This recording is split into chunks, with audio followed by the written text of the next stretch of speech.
The ink wasn't even dry on the settlement papers when Graham Prentice checked his Rolex, annoyed that discarding his wife of 10 years was taking longer than a board meeting. He thought he had pulled off the perfect heist, stripping Lane of every asset, every penny and every ounce of dignity in exchange for a quick exit.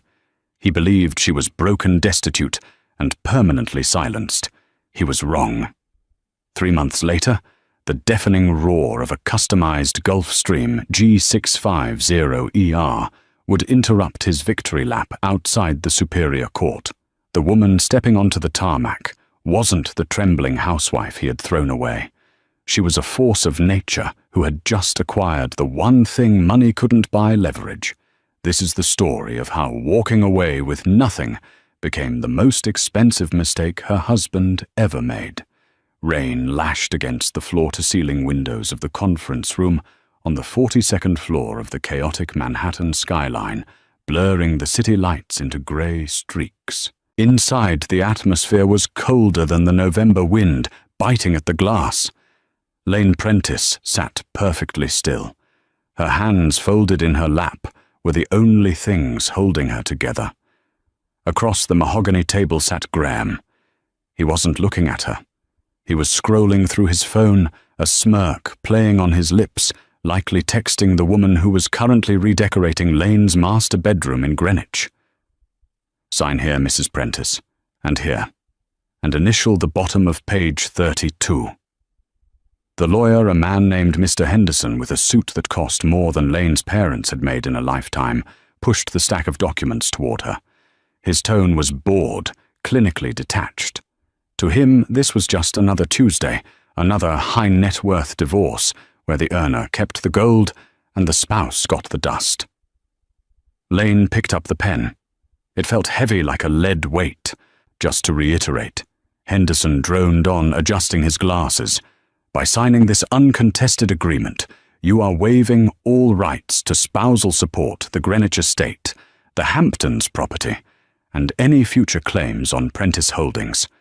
You are accepting the lump sum of $50,000 as a relocation kindness, and you agree to vacate the premises by midnight tonight. $50,000 for 10 years. She had built Prentice Holdings with him. She had used her graphic design background to create the branding that launched his first tech startup. She had hosted the dinners, charmed the investors, and nursed him through the panic attacks when the market crashed in 2018. She had sacrificed her own career, her own savings, and her youth. "Graham." Lane spoke softly. Graham didn't look up. "What is it, Lane? I have a dinner reservation at Le Bernardin in an hour. Let's speed this up. Is this really how you want to end it, with me on the street?" Finally he looked at her.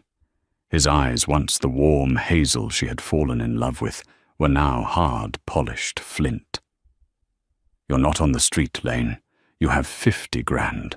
That's more than you had when I met you waiting tables in Brooklyn. Consider it severance pay for a job. Adequately done." He leaned forward, his voice dropping to a cruel whisper. "Look, you're boring, Lane. You're plain. You wear department store sweaters and worry about coupons. I'm a billionaire. I need someone who shines. Someone like Sienna. Don't make this ugly. If you fight me, I'll bury you in legal fees until you're begging for change in the subway. Take the check. Go." The cruelty took her breath away, sharp and physical, like a punch to the gut. She looked at the papers. If she fought, he was right. He had teams of sharks like Henderson. She had nothing, no family left, no savings he hadn't drained or hidden in offshore accounts she couldn't access.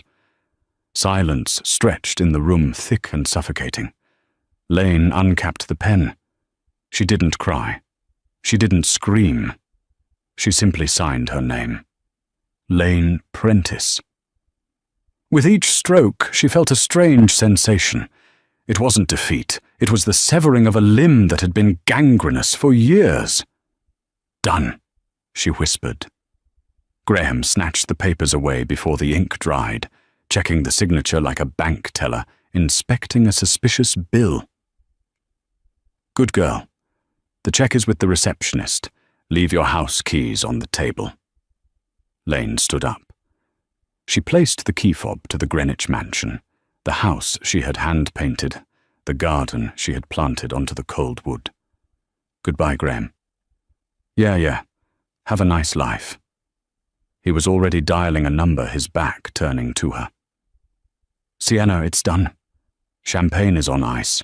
Lane walked out of the office past the receptionist, who handed her an envelope with a pitying look, and into the elevator. As the doors closed, she caught her reflection in the polished brass. She looked tired. Her trench coat was old. Her hair was pulled back in a messy bun. She looked exactly like what Graham said. She was a discarded, middle-aged woman with nothing. She stepped out into the pouring rain of Midtown.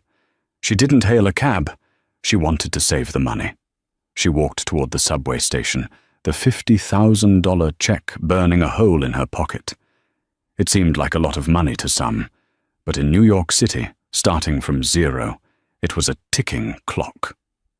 She found a cheap motel in Queens, the kind with neon signs that buzzed and flickered. Sitting on the lumpy mattress, she opened her suitcase, the only thing she had taken. Inside were her clothes, a few old photo albums, and a battered laptop she hadn't turned on in 3 years. She lay back, staring at the water-stained ceiling. The tears finally came then. Not for Graham, but for the time she had wasted, for the woman she had let herself become, to please a man who saw her as an accessory that had gone out of style. But as the sobbing subsided, a cold clarity replaced it. Graham had made one critical error. He thought Lane was just a housewife. He had forgotten that before she was Mrs. Prentice, she was Lane Vance, the top forensic accounting student in her university class. She had dropped out to support his dream, but she hadn't forgotten the numbers. And she knew something Mr. Henderson didn't. Every year for tax season, Graham made her organize his messy receipts. He thought she just filed them. He didn't know she read them. He didn't know she remembered the shell companies in the Caymans, the consulting fees paid to non-existent firms in Zurich, and the erratic transfers to a relentless list of pseudonyms. Lane sat up and opened the battered laptop. It groaned as it booted up the screen, flickering. She connected to the motel's spotty Wi-Fi. "You want boring Graham," she whispered to the empty room. "I'll show you boring. I'm going to audit your entire life." The screen glowed blue in the dark room. She didn't need a lawyer yet. She needed proof. And she had nothing but time. The next morning, Lane didn't look for an apartment. She went to a public library. She needed a quiet place with faster internet. She spent 12 hours that day cross-referencing public records of Prentice Holdings with the photographic memory she had of those messy receipts. It was around 4 p.m. on the third day of her new life when she saw him. She was sitting in a corner of the library, surrounded by stacks of paper, looking frantic. A man was sitting 2 tables away. He was older, perhaps in his 60s, wearing a tweed jacket that had seen better days, and reading a thick book on maritime law. He had a kind face, weathered by sun and age, with shock-white hair. Lane's stomach growled loudly. She hadn't eaten since a bagel at 6 a.m. The man looked up, his eyes twinkling behind wire-rimmed glasses. He reached into his bag and pulled out a green apple. He rolled it across the table toward her. "Fuel," he said simply. "You look like you're trying to solve the Enigma code over there." Lane blushed, catching the apple. "Something like that." "Thank you." "I'm Arthur," the man said. "I usually sit there, but you looked like you were building a fortress, so I ceded the territory. I'm Lane, and I'm sorry. I can move." "Nonsense," Arthur smiled. "I like the energy. It's focused, vengeful, perhaps, or just determined? Lane paused. She looked at this stranger. There was something disarming about him. A bit of both, she admitted. My husband, ex-husband, thinks I'm an idiot. I'm trying to prove I'm not. Arthur nodded slowly. The worst mistake a man can make is underestimating the person who knows where the skeletons are buried. What line of work is he in? Tech, real estate. Fraud mostly if I can prove it. Arthur's eyebrows shot up. Fraud. That is a heavy word, Lane. He has accounts in the Cayman Islands under the name Blue Heron LLC. He thinks they're untraceable because he washes the money through a charity foundation. But the charity has no overhead. Arthur stopped smiling. He closed his book. He stood up and walked over to her table, looking down at her spreadsheet. He studied the numbers for a long moment, his demeanor shifting from kindly grandfather to something sharper, more predatory. You found the wash cycle, Arthur murmured. Most people miss the charity overhead variance. You caught it in... How long? 3 days, Lane said. Arthur looked at her, really looked at her for the first time. You have a talent, Lane. But you're going about this the hard way. Public records will only get you so far. You need the bank ledgers. I can't get those. I'm nobody. Nobody is a powerful thing to be, Arthur said. He reached into his tweed pocket and pulled out a card. It wasn't a business card. It was a plain white card with a single phone number handwritten on it. I have let's call it a hobby. I help people find things that are lost, or hide things that need hiding. Call this number at exactly 9:00 a.m. tomorrow. Ask for the archivist. Who are you? Lane asked, holding the card. Just a man who appreciates a good audit, Arthur winked. And Lane, buy yourself a better sandwich. You can't take down a billionaire on an empty stomach. He walked away, leaving Lane with an apple a mystery number, and the first spark of hope she had felt in months. She didn't know it yet, but the man in the tweed jacket wasn't just a library regular. Arthur Calloway was the retired CEO of Calloway Steel, a man worth $14 billion who had spent the last decade living quietly because he was bored of sycophants. He had been looking for a protege, someone with grit, and he had just found her eating a green apple in a Queen's library. But Graham Prentice was moving fast. Across town in the penthouse Lane used to clean, Graham was popping a bottle of Dom Perignon. To freedom. Graham toasted clinking glasses with Sienna, a 24-year-old model who was already eyeing the diamond bracelet on her wrist. Did she cry? Sienna asked, giggling.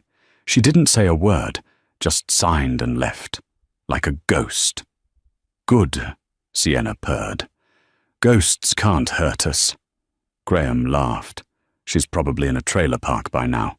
Forget her. He had no idea that the ghost was currently dialing a number that would bring his entire empire crashing down. The war had begun, and Graham was the only one who didn't know he was on the battlefield. The phone rang exactly once before it was answered. State your purpose. A voice clipped, mechanical, and devoid of warmth. Lane stood in the narrow alley behind the motel, shielding her phone from the morning drizzle. I'm calling for the archivist. Arthur told me to call. Reference code. Lane blinked. He gave me a green apple, and he said I found the wash cycle. There was a pause, a long, static-filled silence that made Lane think she had been hung up on. Then the voice returned, human this time, sounding amused. The apple. Very well. A car will collect you at your current coordinates in 15 minutes. Do not be late. 15 minutes later, a matte black sedan with tinted windows rolled up to the curb. The driver, a mountain of a man with a neck thick as a tree stump, opened the door without a word.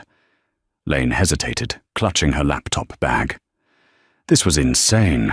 She was getting into a stranger's car based on a conversation with an old man in a library.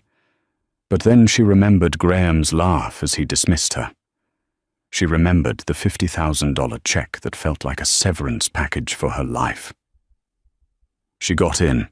The car didn't take her to a warehouse or a shady back room. It drove straight into the heart of the financial district, pulling up to the curb of the monolithic Callaway Tower, a building of steel and glass that pierced the clouds. Top floor. The driver grunted, handing her a keycard. Lane rode the elevator alone, her ears popping, as the numbers climbed 50, 60, 70, 85. The doors slid open to reveal not an office, but a sanctuary. The walls were lined with books, floor to ceiling. A fire crackled in a stone hearth large enough to stand in. And there, sitting behind a desk made of reclaimed airplane wing, was Arthur. He wasn't wearing the tweed jacket today. He was wearing a navy bespoke suit that whispered power. "You came," Arthur said, not looking up from a file he was reading. "Most people don't. They get scared. They take the 50 grand and move to Ohio." "I don't like Ohio," Lane said, stepping onto the plush Persian rug. "And I don't like losing." Arthur looked up, closing the file. "Good. Because Graham Prentice is about to have a very good year. He's planning to take Prentice Holdings public on the London Stock Exchange.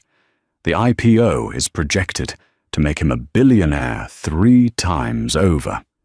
If he succeeds, he will be untouchable." Lane felt a cold knot in her stomach. He can't go public. The books are cooked. If regulators see the Blue Heron accounts... "He's hidden Blue Heron," Arthur interrupted. "As of this morning, those accounts have been wiped, dissolved. The money has been moved." "Moved where?" That Arthur stood up, walking to the window that overlooked the city, is what you are going to find out. I know Graham is a fraud. I've known for years. He stole a proprietary algorithm from my firm in 2015, the code that built his empire. But I couldn't prove it. He's slippery. He covers his tracks with layers of shell core and payoffs. Arthur turned to face her, his eyes intense. "I don't just want to sue him, Lane. I want to obliterate his legacy. I want to buy Prentice Holdings for $1 when the stock crashes. But I can't do it from the outside. I need someone who knows how he thinks. Someone who knows his passwords, his habits, his tells." "I know all of them," Lane said, her voice steady. "I know he uses his mother's birthday for his personal safe, but the date his first dog died for his digital encryptions. I know he keeps physical backups of everything because he's paranoid about hackers. He keeps a black ledger. He calls it his doomsday book." Arthur's eyes widened slightly. "A physical ledger in 2024. He doesn't trust the cloud with the incriminating stuff. He says the cloud has ears." Arthur smiled a slow, predatory grin. "Where is this book?" "It used to be in the Greenwich house. But if he's smart, and he moved it when he kicked me out. He would keep it close. Somewhere he feels is sacred." "Find the book, Lane," Arthur said. "Bring me the book and I will give you the world. I will fund your legal team. I will hire the best forensic accountants to back you up. I will give you a platform to burn him to the ground." "I don't have the resources to find it," Lane admitted. "I have a motel room and a laptop from 2019. Arthur pressed a button on his desk. The heavy oak doors opened and a young woman walked in. She was sharp dressed in a sleek black suit, holding a tablet. "This is Beatrice," Arthur said. "She is your handler. You are no longer Lane Prentice, the discarded housewife. From this moment, you are a consultant for Callaway Industries. You will have an unlimited expense account, a secure apartment in Tribeca, and access to my security team. Lane looked at Beatrice, then back at Arthur. Why? Why do this for me? Because, Arthur said, his voice softening just a fraction, I had a daughter once. She married a man like Graham. He broke her. She didn't fight back. She faded away. He cleared his throat, the moment of vulnerability vanishing as quickly as it came. I don't like bullies, Lane, and I have more money than God. So let's have some fun. Beatrice stepped forward. Mrs. Prentice, if you'll come with me. We have work to do. We need to update your wardrobe, your tech, and your identity. You're going to the Prentice annual gala next week. The gala? Lane asked. He'll recognize me. Not. Beatrice smirked, looking Lane up and down. When we're done with you. The Prentice Annual Charity Gala was the event of the season. Held at the Metropolitan Museum of Art, it was a convergence of old money, new tech wealth, and the desperate social climbers trying to bridge the gap. Graham Prentice stood at the top of the grand staircase, a glass of scotch in hand. He looked impeccable in a Tom Ford tuxedo. Beside him, Sienna shimmered in a silver dress that left little to the imagination. She was bored scrolling through Instagram on her phone, occasionally looking up to offer a vapid smile to a passing senator. Put the phone away, Graham hissed under his breath. The board is watching. Chill, babe, Sienna snapped, though she lowered the phone. This is boring. When can we leave? When I secure the vote from the Asian markets, Graham muttered. He scanned the room. He felt like a king. He had done it. The divorce was finalized. Lane was gone, and the IPO was weeks away. He was invincible. At the entrance, a hush fell over the crowd. Heads turned. Whispers rippled through the hall like a wave. Graham frowned, looking down toward the door. Who is that?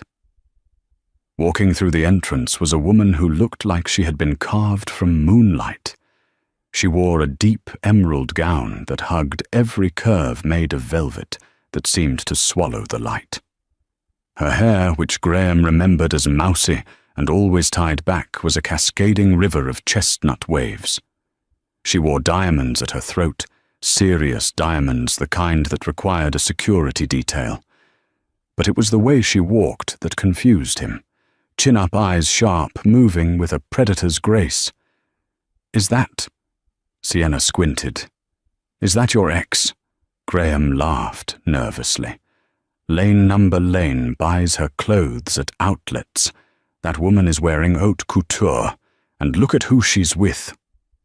The woman was on the arm of a handsome younger man, Arthur's son, Dominic Calloway, a known playboy and fierce corporate shark. They moved through the crowd, shaking hands. Graham watched, transfixed. As they got closer, the woman turned her head. Her eyes locked onto his. It was Lane, but it wasn't the Lane he knew. The warmth was gone. Her eyes were ice cold. She offered him a small, polite nod, the kind one gives to a servant, and turned her attention back to Dominic, laughing at something he whispered. It is her, Sienna gasped. What is she doing here?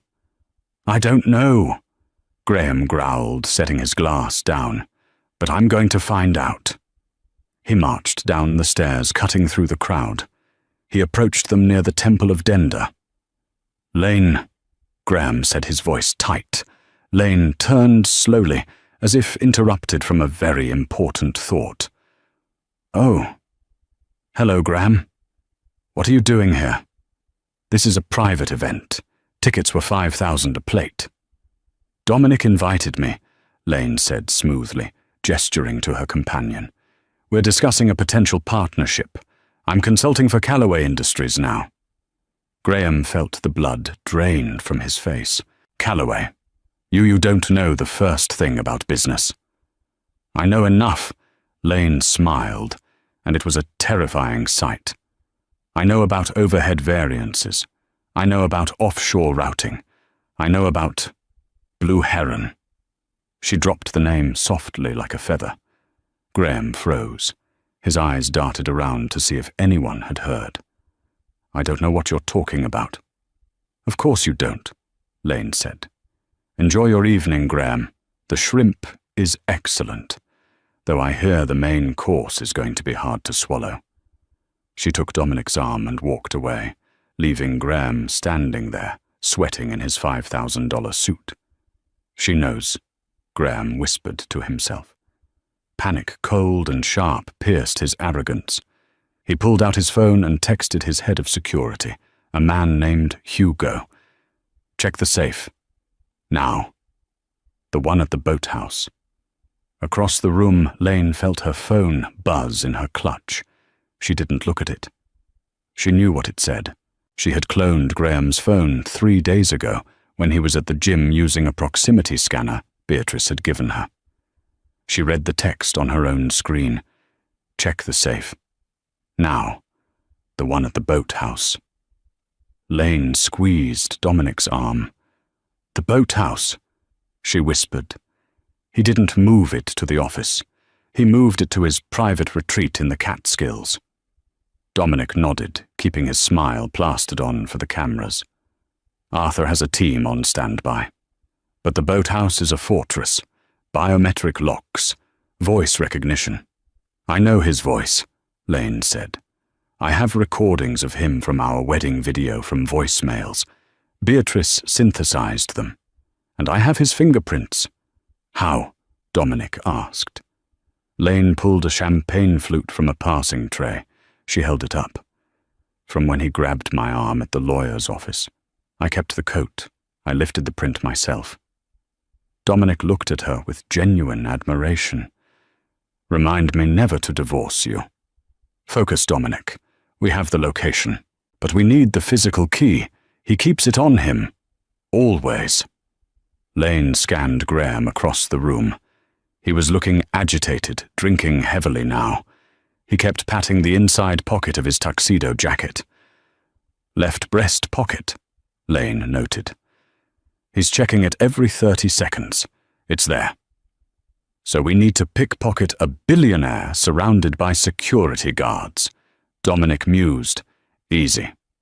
I don't need to pickpocket him, Lane said, her eyes narrowing. I just need him to take the jacket off. And how do you propose to do that? Lane spotted a waiter carrying a tray of red wine. She calculated the trajectory. She looked at Sienna, who was currently pouting near a sculpture, looking for attention. Watch, Lane said. She broke away from Dominic and walked toward the restrooms, timing her path to intersect with Sienna. As she passed, she accidentally stepped on the train of Sienna's dress. Sienna stumbled forward, crashing into the waiter. The tray of red wine went airborne. It didn't hit Sienna. It hit Graham, who had just stepped up to scold her. Splash! Gallons of expensive Cabernet soaked the front of Graham's white tuxedo shirt and dripped down his jacket. The room gasped. You idiot! Graham roared at Sienna, his face turning purple. I didn't do it, she tripped me! Sienna shrieked, pointing at Lane. But Lane was already 10 feet away, looking shocked and innocent, her hands over her mouth. Oh my goodness, are you all right? Graham ripped his jacket off, shaking the wine from it. He threw it over the arm of a nearby chair, furious. Get me a towel. Someone get me a fresh shirt. His security team swarmed him, trying to do damage control. In the chaos, the jacket lay unattended on the velvet chair for exactly 6 seconds. That was all Beatrice needed. From the shadows of a pillar, the handler dressed as a catering manager swept past the chair. Her hand moved with the speed of a magician. She didn't take the key. She pressed a mold against it through the fabric, then slipped a high-resolution scanner into the pocket for 2 seconds before retrieving it. She caught Lane's eye from across the room and gave a barely perceptible nod. We have the key. Graham grabbed his jacket back, checking the pocket immediately. He felt the key. He sighed in relief, glaring at Sienna. He had no idea the key had just been cloned. Lane retreated to the balcony, her heart hammering against her ribs. She looked out over Central Park. The first phase was done. They had the location, they had the key. Now they had to break into the boathouse. But Graham was spooked. He wasn't staying at the party. "Hugo!" Graham barked into his earpiece. "Bring the car around. We're going to the Catskills tonight. I want to check the package personally." Lane heard the order through her earpiece. She froze. "Dominic," she whispered into her mic. "He's leaving. He's going to the boathouse. If he gets there before we do, he'll move the ledger. We can't beat him there by car." Dominic's voice crackled back. "Traffic is gridlocked." Lane looked at the sky. "We don't need a car." She turned and ran toward the service elevator, ripping the slit of her dress higher to allow her to run. She met Dominic on the roof of the museum. Wind whipped her hair as she saw it, Arthur's private helicopter, idling on the pad blades, spinning a blur against the night sky. "Can you fly this thing?" Lane shouted over the roar of the rotors. "I can," Dominic shouted back, grinning, "but it's going to be a bumpy ride." Lane climbed into the cockpit, strapping herself in. She looked down at the city lights one last time. The housewife was gone. The victim was dead. "Let's go get my alimony," she said. The helicopter banked sharply, soaring over the Hudson River, racing the black sedan that was speeding north on the highway below. The race for the Doomsday Book was on. The helicopter cut through the heavy storm clouds over the Catskills, buffeted by winds that made the metal frame groan. Dominic fought the controls, his knuckles white. "I can't land on the pad," he shouted over the headset. "The wind shear is too strong near the cliffs.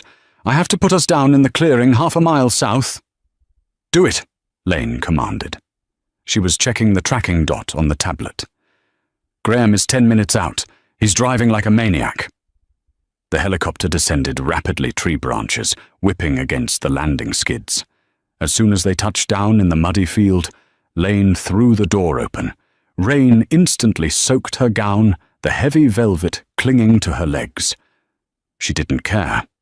She kicked off her high heels and pulled a pair of tactical boots from the survival kit under the seat. "Stay with the bird. Keep the rotors spinning," Lane yelled to Dominic. "You can't go alone. I know the layout. You keep the engine running for the extract." Lane sprinted into the dark woods. Branches tore at her dress and scratched her face, but she felt no pain, only a cold, driving adrenaline. She knew these woods. She had walked them 1,000 times during the lonely weekends, while Graham was working in the city. She reached the perimeter of the estate. The boathouse sat on the edge of the dark lake, a modern structure of glass and steel. It looked peaceful, but Lane knew it was a fortress. She reached the keypad. Her hands were shaking. "Focus." She held the cloned key fob against the sensor. Beep. The red light turned green. Step 1 complete. She pushed the door open. The interior was pitch black. She tapped her earpiece. "Beatrice, I'm in. Disarm the voice recognition." "Stand by." Beatrice's voice came through clear and calm from the command center in New York, playing synthesized audio file Gamma 9 protocol override. A robotic voice from the house system responded. "Voice print confirmed. Welcome, Mr. Prentice." Lane exhaled. She ran to the painting on the far wall, a pretentious abstract piece Graham had bought for $2 million. She gripped the frame and swung it open. There was the safe. She placed the synthetic fingerprint mold Beatrice had made onto the scanner. It whirred. Access granted. The heavy steel door swung open. Lane reached inside her heart, hammering against her ribs. Her fingers brushed against cold leather. She pulled it out. The black ledger. It was heavier than it looked. She opened it to a random page. It was filled with Graham's handwriting columns of numbers, dates, and names. Senator Higgins, Judge Reynolds, Offshore routing number 445. I got it, Lane whispered. I got the... Suddenly floodlights blinded her from the driveway. Tires screeched on gravel. Lane! Dominic screamed in her ear. He's there, he's blocking the driveway. Lane spun around. Through the glass walls, she saw Graham's Mercedes skid to a halt. Graham jumped out, not waiting for his security team. He had a tire iron in his hand, his face twisted in a mask of rage. He saw the open door. He saw the figure inside. Hey! Graham roared, his voice carrying over the wind. He was running toward the door. He was 30 seconds away. Lane couldn't go back out the front. She looked at the back of the boathouse toward the lake. There was a small service door, but it led to the dock. Dominic, I'm flushed out. I'm heading to the water. I can't land on the water. Lane, just get the bird in the air. Hover over the end of the pier. Lane shoved the ledger into the waterproof waistband of her dress and bolted for the back door. She burst out onto the wooden dock just as Graham kicked in the front door of the boathouse. Lane! Graham screamed, seeing her running figure. I will kill you! He chased her. He was faster. The rain made the wood slick. Lane slipped her knee, slamming into the deck, but she scrambled up. The helicopter roared overhead, the downdraft whipping the lake water into a frenzy. Dominic dropped the helicopter as low as he dared, the skids hovering 5 feet above the swaying dock. Jump! Dominic yelled. Lane reached the end of the pier.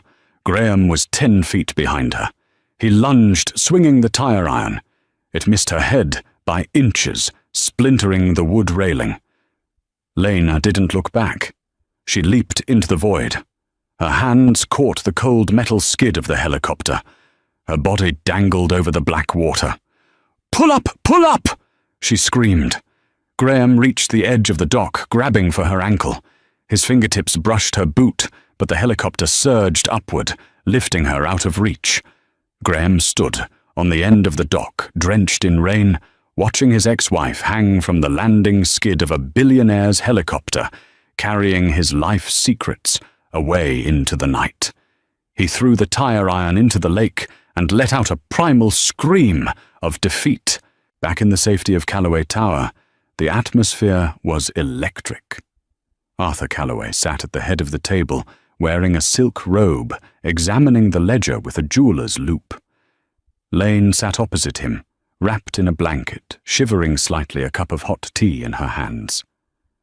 Arthur closed the book. He took off his glasses and looked at Lane with pure reverence. You didn't just find tax fraud, Lane, Arthur said softly. You found treason. Treason, Lane asked. He's been selling user data from his tech platforms to foreign intelligence agencies. He's been laundering money for cartels to prop up his real estate losses. If this gets out, he doesn't just go to jail. He goes to a black site. So we release it, Lane said. We send it to the Times. Tonight. No, Arthur said. If we leak it now, he'll claim it's a forgery. He'll spin the narrative. He controls the media cycles. He'll say you're a bitter ex-wife who forged documents to extort him. He'll bury the truth in noise. Then what do? We let him sue you. Arthur smiled. Lane blinked. Excuse me. Graham is arrogant, Arthur explained. He knows you have the book. He's already filed an emergency injunction, claiming you stole proprietary corporate secrets. He wants to gag you. He's demanded an emergency hearing at the Superior Court tomorrow morning to get a restraining order and a warrant for your arrest. He wants to arrest me, yes, and we are going to let him try, because in a court of law, once evidence is entered into the record to defend yourself, it becomes public record, and it becomes privileged. He can't sue you for defamation if you prove it's true under oath. Lane understood. He's dragging me to court to silence me, but he's actually handing me the microphone. Exactly. But you need to be careful. He has Judge Harrison, Harrison is on page 42 of this ledger. He took a bribe in 2019. Great, Lane sighed. So the judge is crooked too. That, Arthur's eyes twinkled, is the best part. But we need one more thing. The ledger is handwriting. He will claim it's not his. We need a witness to corroborate the digital transfers. We don't have one, Dominic said from the doorway, toweling off his wet hair. We might, Lane said slowly. She remembered the gala. She remembered the wine spill. She remembered the look on Sienna's face when Graham humiliated her. Sienna. The mistress, Dominic scoffed. She's a gold digger. She won't turn on him. She's not just a gold digger, Lane said. She's a woman who is realizing she's replaceable. Graham humiliated her in front of New York's elite. And I know Sienna. She's not loyal to Graham. She's loyal to the lifestyle. If she thinks Graham is going down, she'll want a lifeboat. Lane stood up, the blanket falling away. Give me a phone. I need to make a call.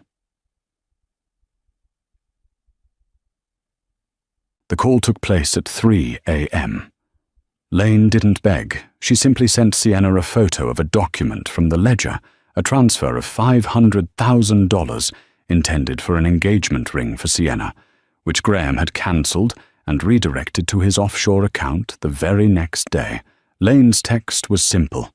He's not going to marry you. He's moving the money to flee the country. Help me, and you get the reward money for the IRS whistleblower tip. Stay with him, and you go down as an accomplice. 3 dots appeared on the screen. Then a single word. Where the morning of the hearing, the plaza outside the New York Superior Court, was a circus. Graham Prentice had leaked the story to the press, painting Lane as a mentally unstable thief who had broken into his home. She's dangerous, Graham told the reporters, looking solemn in a navy suit. She attacked me. She stole trade secrets to sell to competitors. I just want my company safe. He walked up the steps, flanked by high-priced lawyers. He felt good. Judge Harrison owed him. The police were waiting inside to arrest Lane the moment she stepped into the courtroom. He had won. Inside the courtroom was packed. The air was thick with tension. Case 409, Prentice versus Prentice, the bailiff announced. Judge Harrison banged his gavel. He looked annoyed. Is the defendant present?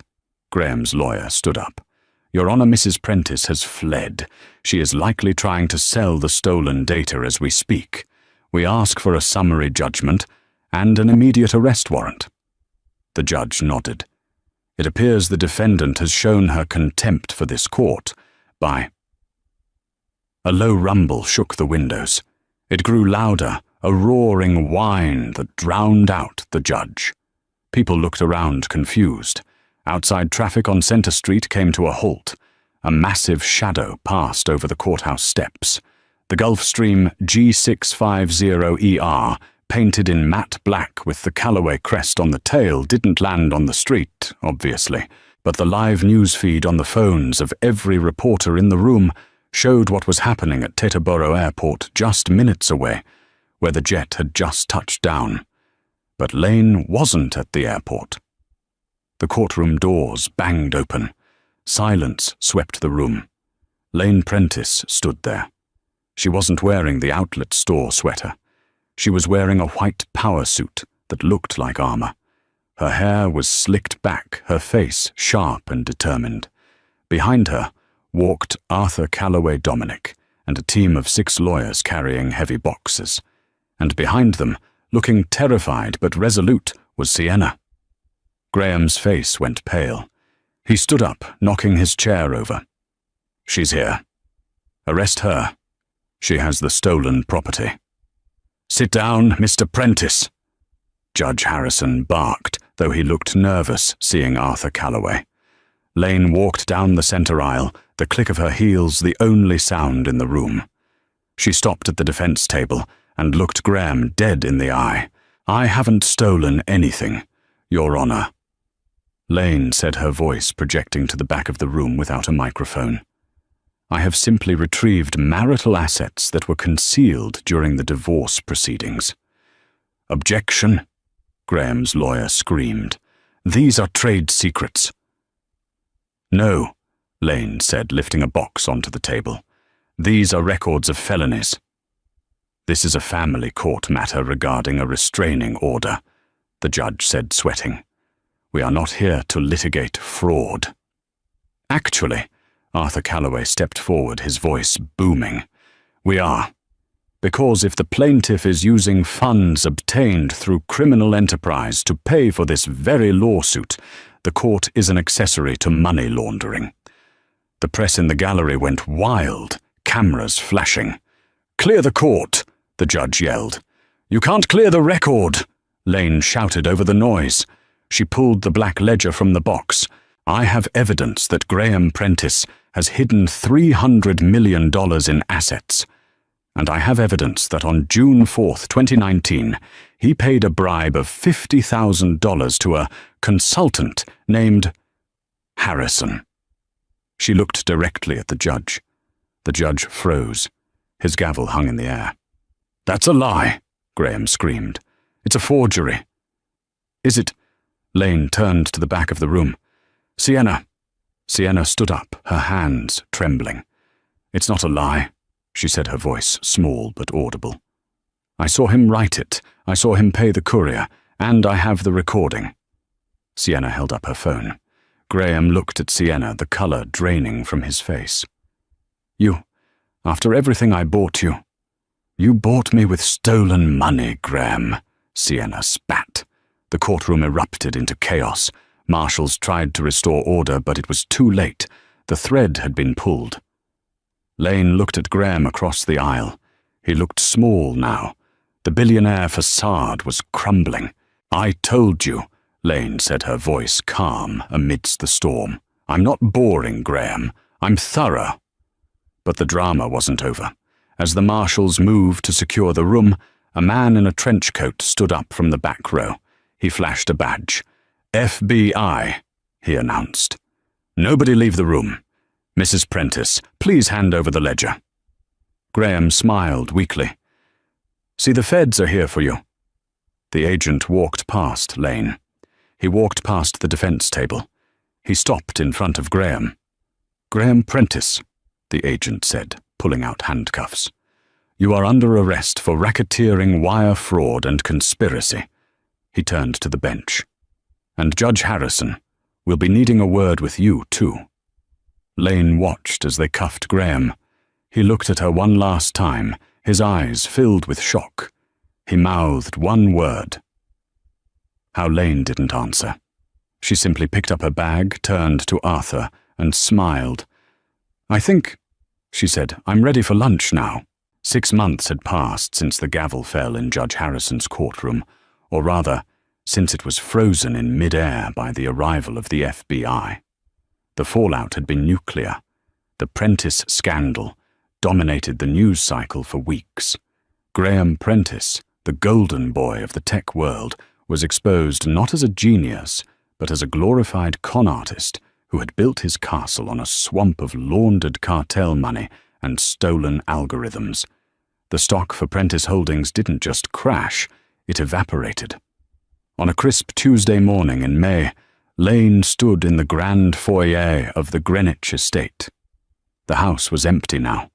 The furniture had been seized by the feds, the art auctioned off to pay creditors.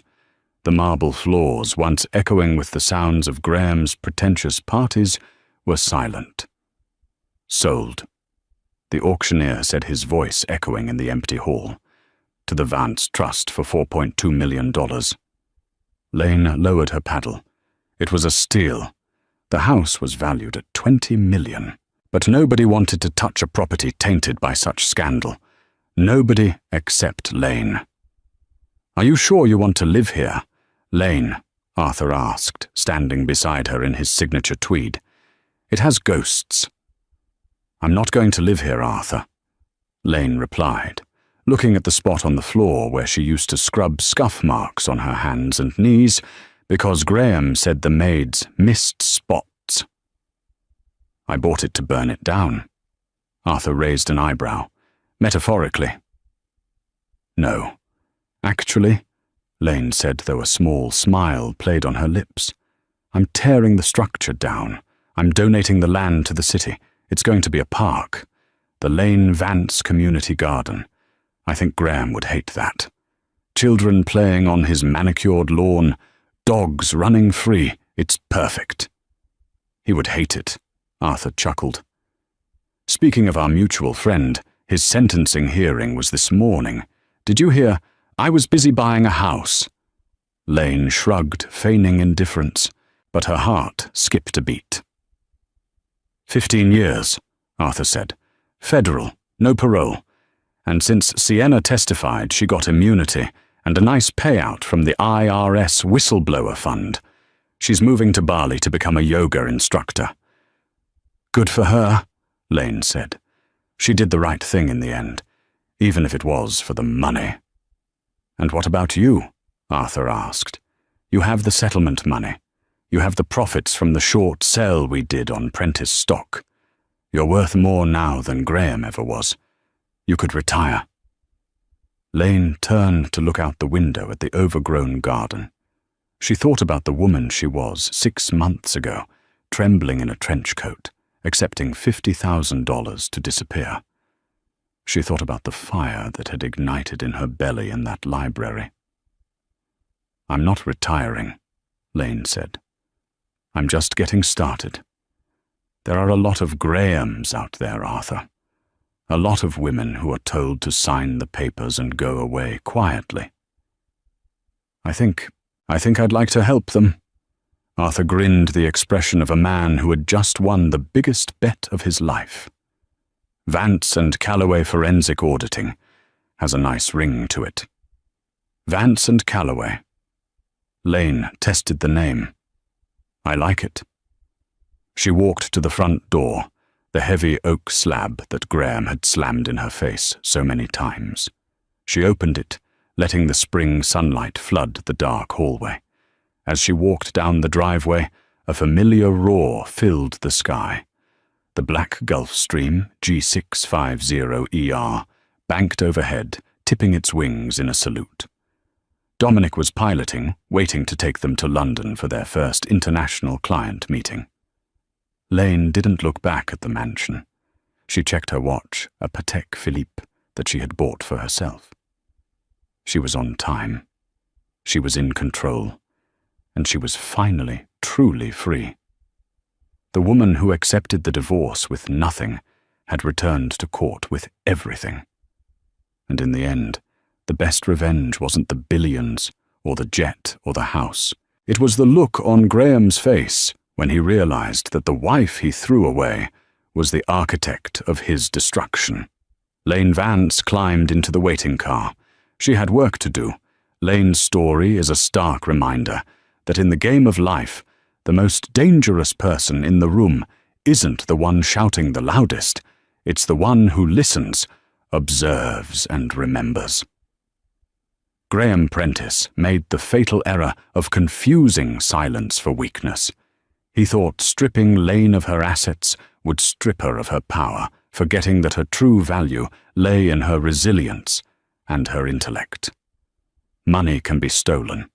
Houses can be seized. But the truth is a boomerang. You can throw it away as hard as you want, but it will always come back to hit you. Lane didn't just survive her divorce. She leveraged the very underestimate that was meant to crush her. She proved that when you have nothing left to lose, you have everything to gain. Wow, that was the story of Lane and Graham. From a rainy sidewalk with a $50,000 check to owning the skies in a private jet, what a journey. It just goes to show you should never let anyone tell you what you're worth. If you enjoyed Lane's revenge and want to hear more stories about karma justice and rising from the ashes, please smash that like button. It really helps the channel grow. And don't forget to subscribe and hit the notification bell so you never miss a story. What would you have done in Lane's shoes? Would you have taken the money and ran, or would you have fought back? Let me know in the comments below. Thanks for watching, and I'll see you in the next video.